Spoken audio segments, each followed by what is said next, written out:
আজকে মন চাইতেছে বাবা মাকে জড়িয়ে ধরে একটু কান্না করি। কারণ সকালে যখন ভূমিকম্প হইতেছিল তখন মনে হইতেছে যে আমি আর আমার ওয়াইফ যাতে মরে যাই, তারপর আমার সন্তান যাতে না মরে।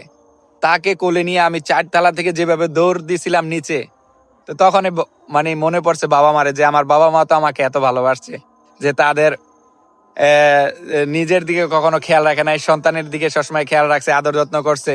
মানে আমি আমার সন্তানকে যেমনটা আদর করি ঠিক তেমনই তো আমার বাবা মা আমাকে আদর করে বড় করেছে।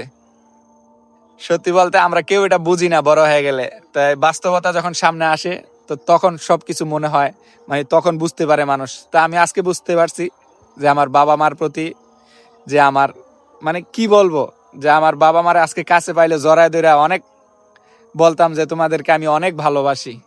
যাক, আল্লাহ তাদেরকে হায়াত দারাজ করুক, তারা যেন আরো 100 বছর বেঁচে থাকুক। দোয়া করি আল্লাহ যেন তাদেরকে সুস্থ রাখে ও ভালো রাখে।